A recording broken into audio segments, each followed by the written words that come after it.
Sign up to the SBR Network and use your free daily bet points to earn real-world prizes. Click on the page and start winning now.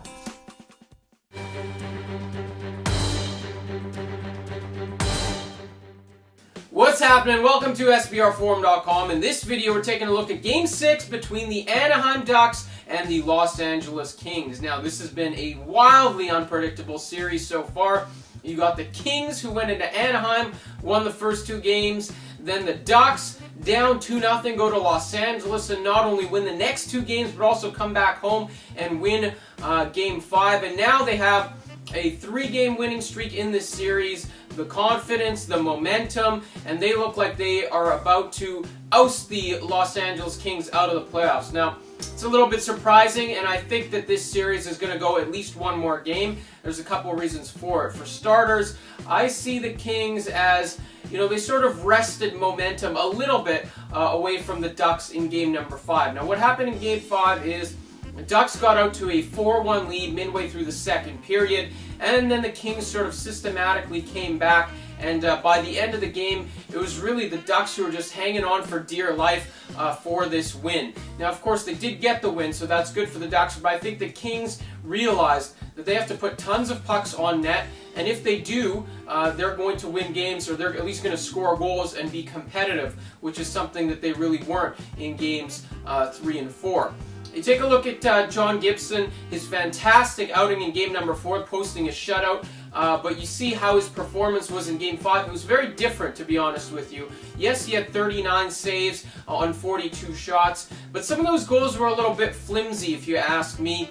A wrister that was, mildly deflected. I guess you could say that one was an easy one. The third goal was also, in my opinion, one that he probably would have liked to have back.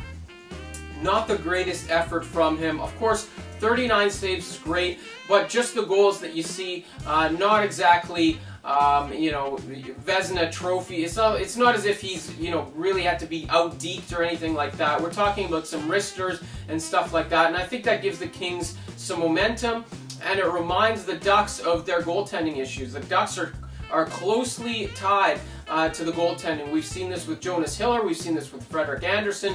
When this team starts to get poor goaltending, the entire team starts to play poorly. And we kind of saw that in the third period against the Kings in game number 5. It was like uh-oh, here we go again. And it was really more the Ducks clinging for dear life at the end of game number 3 than it was, them winning comfortably. So I think for game number 6, what we're going to see is a continuation of that. I think you're going to see plenty of shots from the Kings. I think they're going to play a little bit better defense, clean things up on their own, in their own zone, as the Ducks have had no problem scoring over the last 3 games, scoring 9 goals. I think that's going to change because the Kings have already proven that they can hold down the Ducks and their lethal offense in games number 1 and 2. But they have to get back to business. Some of those goals that the Ducks have scored, impressive goals, but I mean, it starts from sloppy play either in the neutral zone or in the Kings zone, failed clearing attempts, attempts to break up passes that don't work out. I mean, the Kings are trying to bust out of their zone, and the Ducks, intercept them in center ice. I think the Kings have to get back to being more careful with the puck when they're moving out of their own zone, and everything will be easier for them from that point. The Ducks seem to definitely capitalize on the counter attacks. So I see the Kings, I think they pushed this to a 7th game. I know they haven't looked great in the last 3 games, but again, I think they wrested away that momentum in the second half of game number 5, and they're going to carry that over into game 6, score some easy goals, maybe even play with the lead, because really the first goal in this series has been critical for the Kings, and I think if they can get the lead, the entire tenor of the game will change. Minus 140 is what the line is with the Kings. That's right on my border. A little bit nervous laying this juice, but I've been with the Kings pretty much since the beginning of this series. Can't stop, won't stop. Going to expect a game number 7 in this one. I think the Kings play with a much better effort in game number 6 and force a deciding game number 7. Thanks for watching this video right here on SBRforum.com. We'll talk to you again very soon.